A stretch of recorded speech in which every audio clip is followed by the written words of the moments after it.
Hey everybody, this is Jim at SP500chart.com using time-honored techniques to understand modern markets, featuring daily technical analysis videos of the S&P 500 index. Just want to remind you that the website and this video are for educational purposes only. Nothing stated at the site or in this video is intended to be used as investment advice. I can draw lines on charts, but you have to draw your own conclusions from your own research and make investment decisions that are suitable for your personal financial situation. I'm not a licensed financial professional. I'm just a guy who draws lines on charts. Okay, we're going to start off here looking at a 30-minute chart. And I don't need to tell you this, but everybody knows that nothing goes up forever, nothing goes down forever. Sometimes it feels like it's going to go up forever. Sometimes it feels like it might go down forever, but it never does. And the features I want to show you, we have been looking at this triangle here, bounded by this top line and this bottom line. Also, possibly a complex head and shoulders with three shoulders over here, a little bit of a complex head, and then a couple shoulders over here. That broke down and did not quite meet the minimum target, missed it by only about 4 points, not 4 percentage points, 4 points. We were expecting, or I'll take ownership of it, I was expecting 1155, 1156. We got 1159 and change. But we did know to watch this top orange line here for signs of a breakout. Unfortunately, when we got that breakout yesterday on the 28th, it came in the form of a gap up. And what do you do with a gap up? You know, I stepped aside. I'm not going to go long on that big 3% gap. I think that's just for my style, that's too risky. And we had also identified a level of resistance prior to that gap, and that's where that gap kind of got held up. But today, the market spent most of the day over those little lines of resistance, but in a move that really wasn't impressive at all. So we have to ask ourselves, what is going on? What would be an impressive move? What is a likely, or shall we say, what would be a typical move that one might expect out of the markets coming out of such a pattern as this? Well, to begin with, it's not unusual to see pullbacks to broken support lines. And here's our broken support line that lasted for, more than a month, about 5 weeks, actually, that had 1, 2, 3, 4, 5 touches, and then it broke down, and we never really came back to backtest that. That is a possibility. I think it needs to get on with it if it's going to do that. But that's certainly something that is in the realm of possibility.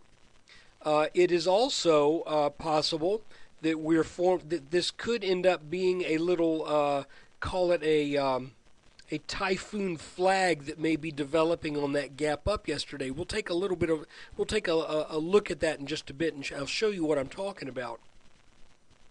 So we're just kind of in no man's land right here, because we've got this line up here that you typically would expect a back test on, and then you've got this little channel line that got gapped up over, and you kind of would like to see a back test of that if you're looking for a long position, but for that reason, we're kind of almost exactly in the middle of this back test or this back test.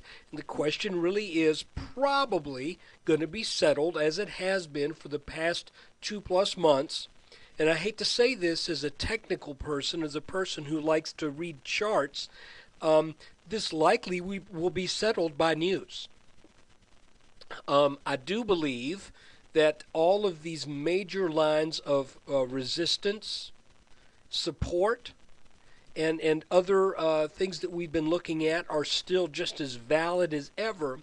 But as news hits the markets, it has a tendency to take the markets and just kind of think of it like this. Think of it like it bats the markets around typically within the predetermined boundaries set up by the technical condition of the market.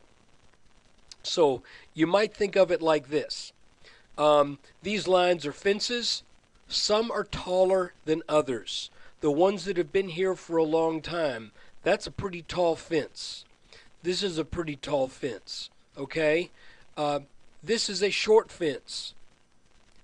This is a short fence. So what happens is the news comes around, and depending upon the strength of the news, the markets might be batted over a short fence and then reach a taller fence where they're stopped. Or if it's a huge news item, then it just gets knocked out of the park. So that's kind of my outlook on the relationship between technical analysis and news. Most of these gaps that we have seen over the past, go back even on a 2-hour chart. Most of these huge gaps that we've been experiencing since the breakdown of this head and shoulders pattern back in the first week of August, most of these gaps have been news related, either negative news or positive news. This was, I think, a purely technical bounce right here in October. But for the most part, I think that that the technical boundaries are still just as valid as ever. It's just that we are in a very volatile climate as the news has a tendency to push the markets to one technical extreme to another technical extreme. So, what would happen tomorrow, for example, if we get bad news? Well, if we get bad news, the market could open down 20. Okay, if we got really bad news, we could trade on back down and set something lower than that 1159 or 1158 and change that was hit back on the 25th, or around 1160 rather. Actually, that was. Yeah, that was. I don't know why that started there. I guess that was the actual close right back here, or just under 1160. If we got really positive news, if everyone say, hey, everything's fine over in Europe, then we could rally on up and test this line right here. But here I want to show you something that is a little concerning to me, and this is a bit premature to be looking at this because we don't have enough touches. But this sort of has that wedge shape to it that we've seen many times over the past couple of months after a straight line move up. And as things try to work their way up into this wedge, eventually it breaks down and produces usually a fairly steep corrective move that falls down out of this wedge. So right now, as we look at this 5-minute chart, it looks like, so far, we have 1, 2 touches and 1, 2 touches on the bottom to go with those 2 on top. And today, at the end of the day, it technically got a little bit underneath that line. But again, since that was the last candle or the last couple of candles, I don't know how much, no pun intended, I don't know how much stock I would put in that very, very small breaking of this bottom line. So all of this to say that we're kind of stuck in the middle right now. If we were to rally up to this red line right here, that should turn things back pretty decisively. Additionally, a lot of times people like to talk about a pullback to the apex of a triangle. Let's go ahead and mark that level, and we will mark that in What's a good color? Let's mark that in a bright green. I don't see anything else bright green on here. So that level right around 1250 would be the apex of this triangle, and that is a possible line to look at as what should be strong resistance.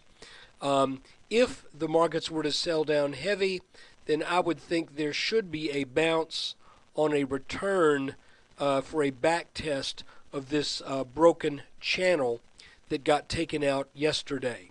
Again, the ideal situation would have been for yesterday's breakout to have back tested this line already, and if it had done that, I would have initiated some long positions, thinking that there's the break, there's the back test, now we're going to go up.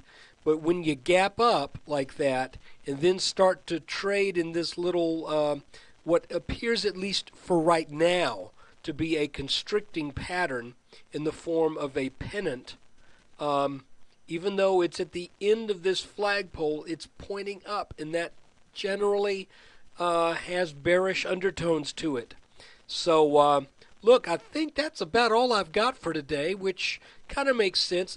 By the way, my hope for a decent bullish move would have been for a sideways day today, and then come up to this purple line right here, then take it out either late day today or first thing in the morning or early tomorrow. That would have turned this into a little inverted head and shoulders that should have a predictable outcome of propelling things up into the high 1230s. I don't know that getting this early day strength today really, what's a good way to put it? I think the markets would have been healthier had we not had an up day today. I think the markets would have been healthier if we'd started out down and then rallied back to this line, then taken it out. That would have built a little bit, might have built a lot better base for at least a short-term move to the 1230s. As it stands right now, this just looks like a gap up and one of those, call it a typhoon flag, where the wind's just kind of blowing it straight out and up.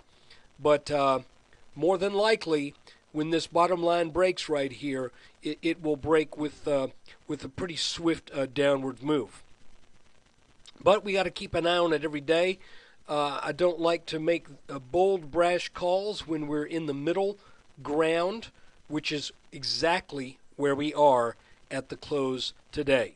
Resistance, a strong resistance in the 1240s, high 1240s, and I think we should have strong support again in the middle 1100s. So that means we are about dead in between resistance and support at today's close.